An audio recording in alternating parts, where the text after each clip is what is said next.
جس آیت میں اللہ نے فرمایا واتقوا فتنۃ لا تصیبن الذین ظلموا منکم خاصہ، اس فتنے سے بچو کہ جو تم میں ظالم ہے خاص ان کو نہیں پہنچے گا بلکہ ہر ایک کو لپیٹ میں لے گا. ٹھیک ہے. اس کا اصل میں ماقبل جو آیات ہیں اس سے بھی تعلق ہے. فتنے سے مراد یہاں پہ یہ ہے کہ یعنی اللہ کی طرف سے کوئی بھی کسی قسم کا عذاب آ جانا، وہ اس صورت میں کہ ایک طبقہ تو وہ جو ظالم ہے، گناہ گار ہے، فاسق ہے، نافرمان ہے، دوسرا طبقہ وہ کہ جو ان کی تمام حرکتوں کو دیکھ کے سکوت اختیار کیے ہوئے اس گناہ میں شامل نہیں ہے، لیکن ان کی خاموشی وہ اس گناہ کی ایویڈنس بن رہی ہے اور وہ اس پہ خوش ہے، یعنی مطمئن ان کو روک نہیں رہے. تو ان کا گناہ یہ ہے کہ انہوں نے امر بالمعروف نہی عن المنکر نہیں کیا، تو گویا کہ دونوں ایک کشتی کے سوار ہو گئے، ایک تو گناہ گار اور دوسرا گناہ کو نہ روکنے والا.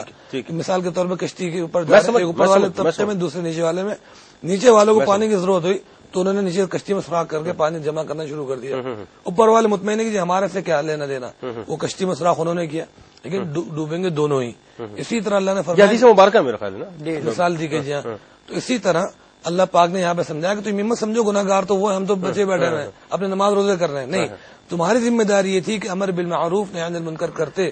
جب تم نے چاہے خود گناہ نہیں کیا لیکن اس پہ خاموشی اختیار کی تو تم ان کی گناہ میں شریک. یعنی بالکل اس طرح کی بات ہے. اگر میں ایک جملے میں کوشچن کو سمجھ کر ایک جملے میں آنسر لینا چاہوں کہ آج اگر فحاشی اور عریانی الیکٹرانک میڈیا کے ذریعے سے، میں کھل کے آپ سے گفتگو کر رہا ہوں، اس کی پروموشنز ہو رہی ہیں مختلف اینگلز اور مختلف انداز سے کہ ایک ہی کمرے کے اندر جو ہے وہ مرد اور عورت جو ہے وہ کئی مہینوں تک ایک ساتھ رہ کے یہ جتلائیں کہ جی مطلب مخلوط اگر کوئی سسٹم ہو تو اس میں کوئی مذاکرہ نہیں ہونا چاہیے، یا مطلب ایکسٹریم بتا رہا ہوں میں آپ کو، یا جو ہے وہ کرپشن اور وائلنس اپنے عروج پہ ہو، یا یوں کہہ لیجئے کہ بد نظمی، بد انتظامی، یا واٹ ایور جو آپ مطلب ایک اس کی مطلب ایکسٹریم تک جا سکتے ہیں وہ عروج پہ ہو، اور کرنے والے تو کر رہے ہیں لیکن ہم جیسے جو ہے خاموش تماشائی بیٹھ کے کہیں اس کو انجوائے کر رہے ہیں تو کئی مسئلے کی طرف خاموش ہیں.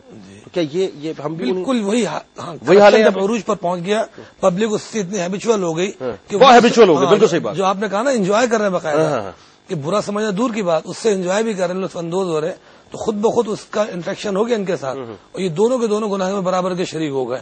تو کیسے ہو سکتا ہے کہ جی وہ گناہ کو دیکھ بھی رہے، سب کچھ خود کر نہیں رہے لیکن جب کر کے اسے انجوائے کر رہے ہیں یا اس کے اندر اپنی رائے سے شامل ہو گئے تو گئے وہ بھی کام. یعنی ایک وقت ایسا تھا کہ ایک کوئی شخص مر جاتا تھا تو لوگ کہتے تھے کہ یار ایک شخص کا انتقال ہو گیا، مر گیا، وہ اچانک انسیڈنٹ ہو گیا، ایکسیڈنٹ ہو گیا.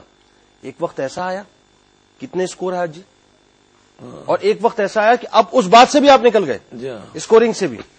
اب یہاں مطلب جو ہے لوگوں کی لاشیں گرتی ہیں اور یہاں آپ اپنے کاموں میں لگ جاتے ہیں، آپ کو پتہ ہی نہیں ہوتا کہ وہ اسکور بھی کیا تھا.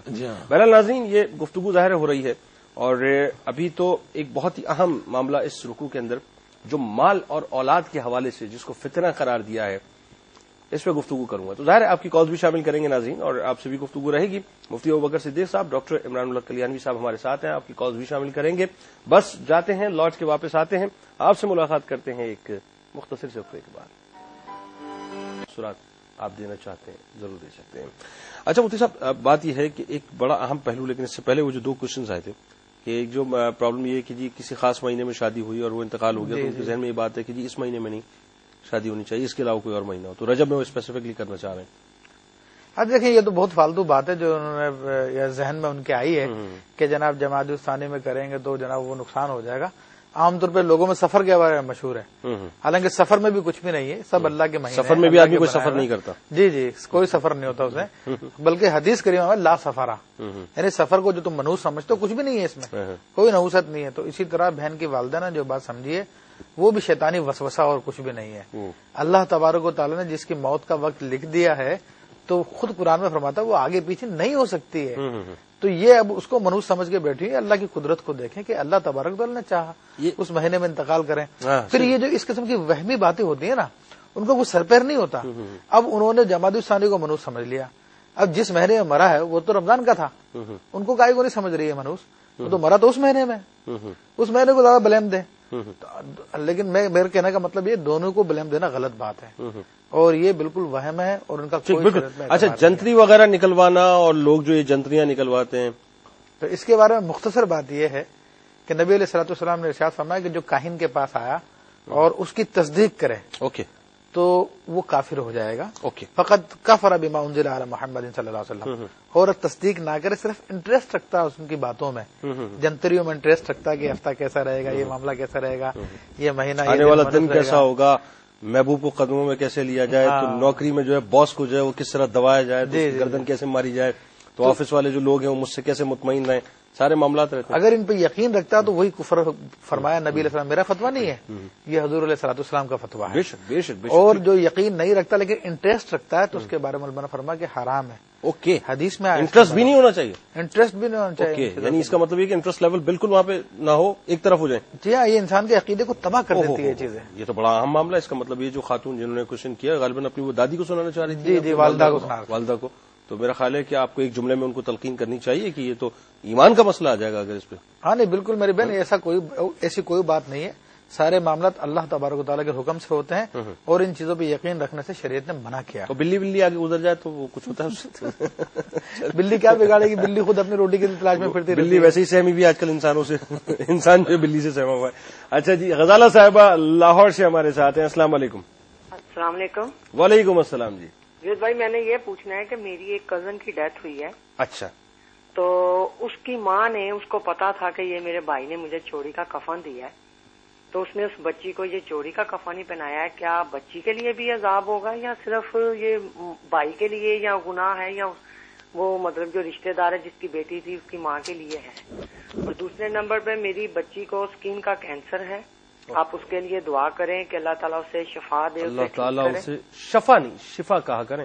عموماً ہم شفا کہہ دیتے ہیں. میرا خیال مفتی صاحب اگر میں غلط تو نہیں, شفا کی معنی موت کے ہے نا؟ جی جی ہے نا. تو یہ عموماً ہم دعا میں یہ کہتے ہیں اللہ آپ کو شفا دے.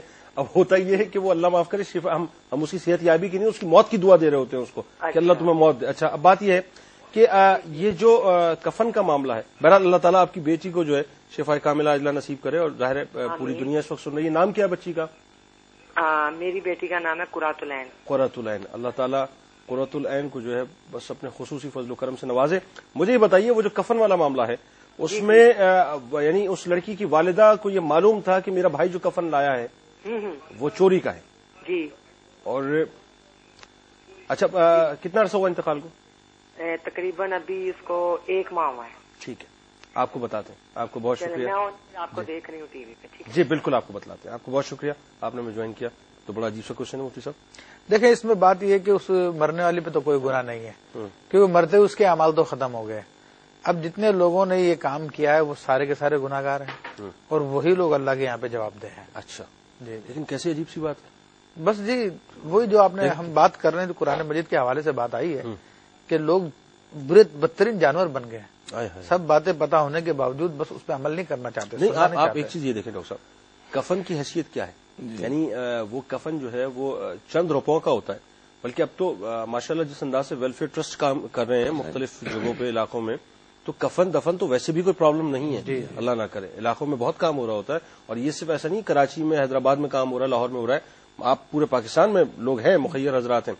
لیکن ایک ماں کو یہ پتا ہو کہ میرا بھائی جو ہے وہ چرا کر کفن, ایک تو چرا کے کفن لایا. یہ بات سمجھنا ہے کہ کفن چوری آج فرسٹ ٹائم سنا. نباش تو ہوتے تھے جو کفن چرا لیتے تھے, لیکن چوری کا کفن لا کے ہو سکتا ہے وہ کسی دکان سے چرا کے لے کے آیا, ممکن ہے گورکن ہو, کسی کا نکال کے لیا. لیکن وہ اپنی بیٹی جان کے ٹکڑے کو مطلب جو ہے وہ اس طرح کفنانے دفنانے کے لیے چوری کا کفن ڈالا ہو. میں تو اس ماں پہ حیران ہوں کہ اس ماں کو خیال نہیں آیا کہ میری بیٹی کے ساتھ کیا ہوگا, میرے ساتھ کیا ہوگا. جی ہاں, بلکہ اس ماں کو چاہیے کہ کم سے کم اتنا پیسہ وہ واپس کیا تو جس سے چوری ہو اس کو دے دے. اس کا حل بنتا ہے ویسے یہ کہ اگر وہ لوٹا دے تو. ہاں بالکل, یہ ہے کہ جس کا چوری کیا گیا تھا اس کے مال کو لوٹا دیا جائے. ٹھیک. اچھا, اب یہاں پہ بات ہو رہی ہے مال اور اولاد کے حوالے سے کہ فتنہ اس کو قرار دیا. یہ بڑا ٹچی موضوع ہے یہ مفتی صاحب, اس پہ تھوڑا سا کلام کریں. موجودہ دور میں کیا لگتا ہے آپ کو, قرآن تو واضح دعویٰ کر چکا کہ مال اور اولاد جو ہیں یہ دونوں فتنہ ہیں, اور نظر بھی یہی آتا ہے اصل میں سب کچھ کر رہے ہوتے ہیں. فتنہ ہمارے یہاں پہ آزمائش ہے, مال اور اولاد جو ہے آزمائش ہے. اچھا, کیا آزمائش کب ہوتی ہے کہ جب کسی بھی معاملے کی 2 جہتیں ہوں, ایک جانب سے کھینچا جا رہا ہے اور دوسری جانب سے کھینچا جا رہا ہے. صحیح. تو اللہ تبارک و تعالیٰ بڑا غیور ہے, اور وہ اپنی محبت میں کسی اور کو شامل نہیں کرنا چاہتا. دین کی محبت میں بھی کوئی اور شامل نہیں ہو سکتا. تو جو اس نے احکام دیے ہیں اس کی محبت تقاضا کرتی ہے کہ پورا کا پورا اسی کا ہو جائے. ٹھیک ہے. اور یہاں پر دوسری جانب سے جو مال اور اولاد کے تقاضے ہوتے ہیں وہ عموماً جو ہے اس کے برعکس آ جاتے ہیں، اس کے ٹکر پہ آ جاتے ہیں. تو یہاں پر اب انسان کو دیکھنا پڑتا ہے کہ مجھے کس کو ترجیح دینی ہے، اس کو دینی ہے، اس کو دینی ہے. تو اب یہ ایک آزمائش کا موقع آ گیا ہے. تو عموماً انسان اپنے اولاد کے لیے بڑا مطلب کہ بہت زیادہ ہی سمجھ لیجئے کہ دل کے گہرائی سے جو اس کے بارے میں تڑپتا ہے، اپنے اولاد کے بارے میں چاہتا ہے کہ دنیا میں اس کا اسٹیٹس اچھا ہو جائے، اچھا مقام ہو جائے. ایسے یو کے میں ایک بھائی مجھے ملے اور ان کا بیٹا اچھا کرکٹر ہے. تو کہنے لگے مفتی صاحب میرا بیٹا گیا تھا وہاں پہ، اس کو بلایا تھا ایک بینک نے، اور وہ وہاں پہ اب اس کو نہ ٹیم میں لے رہے ہیں نہ کچھ کر رہے ہیں، اور یہ اور وہ، آپ کچھ کریں اس کا کچھ ہو جائے. بینک کی نوکری تو اس کی چل رہی ہے. تو میں نے کہا آپ بہت اپنے بچے سے محبت کرتے ہیں، لیکن صرف دنیا کے حد تک دیکھا آپ نے یہ نہیں دیکھا کہ آپ کا بیٹا جو اس وقت سودی نوکری کر رہا ہے، مرنے کے بعد اس کے ساتھ کیا معاملہ ہوگا. قرآن میں اس کو اللہ سے جنگ قرار دیا گیا ہے. اگر آپ اس کی آخرت کی طرف بھی نظر کر لیں تو شاید مجھ سے یہ نہ کہتے، یہ کہتے کہ اللہ تعالیٰ اس کے لیے رزق حلال کا کوئی ذریعہ کر دے. صحیح بات. اور ہمیں یہی فکر رہتی ہے بنیادی طور پہ کہ دنیا کے اندر جو ہے ہماری اولاد کو ہم اتنی ترقی دلوا دیں، اتنی اس کو مطلب وہ تعلیم دلوا دیں، چاہے اس کے لیے سیاہ سفید کچھ بھی کرنا پڑے. اور وہ جو بچوں کا جو آئیڈیل ہے وہ بھی ظاہر ہے اس طرح کے لوگ ہم بنوا رہے ہوتے ہیں کہ جن کا تعلق صرف اور صرف خالصتاً دنیا سے ہوتا ہے، آخرت کا تصور اس میں کہیں نہیں ہوتا. بہرحال آپ دونوں احباب کا بہت شکریہ، آپ اس پروگرام میں تشریف لائے. انشاءاللہ آگے بھی آپ سے گفتگو رہے گی. مفتی ابوبکر صدیق صاحب اور ڈاکٹر عمران الحق کلیانوی صاحب ہمارے ساتھ تشریف فرماتے. ناظرین یقیناً میں آپ کے ساتھ ہوں، اور آج میرے بالکل وعدے کے مطابق آج میں آپ کے سامنے ایک بار پھر پیش کر رہا ہوں ممتاز ایڈوکیٹس ہیں، ایڈوکیٹ ہائی کورٹ ہیں، محترم جناب قاضی ارشد صاحب کو، اور ان سے گفتگو ظاہر فیملی میٹرز پہ رہے گی. ہمارے اس معاشرے کے اندر ڈومیسٹک وائلنس، ڈاوری کیسز، جلاؤ گھیراؤ کے مسائل، عورتوں کے حقوق کو سلب کرنے کے مسائل، گھروں کے تباہ ہونے کے مسائل، بہت سی چیزیں ایسی ہیں ناظرین کہ جو بہت توجہ طلب بھی ہیں. یقیناً اس کا حل بھی ہمیں چاہیے. لیکن میں چاہتا ہوں کہ اس مارننگ شو نے آپ کی آواز سارے زمانے کی صدا بن جائے. آئیے گا، ہمیں جوائن کیجیے گا. ٹیلی فون نمبر اسکرین پہ آپ کے سامنے نمایاں ہیں. جو مشورہ چاہتے ہیں، جو بات کرنا چاہتے ہیں، ایڈوکیٹ صاحب ہمارے ساتھ ہوں گے. بس جاتے ہیں، لوٹ کے واپس آتے ہیں، ملاقات کرتے ہیں آپ کی کالز کے ساتھ ایک مختصر صفحے کے بعد. خوش آمدید خواتین و حضرات. مارننگ شو روشنی جنید اقبال میں ایک بار پھر آپ کا میزبان حاضر خدمت. جناب ٹیلی فون لائنز آپ کے لیے اوپن ہیں، نمبر اسکرین پہ آپ کے سامنے نمایاں ہیں، اور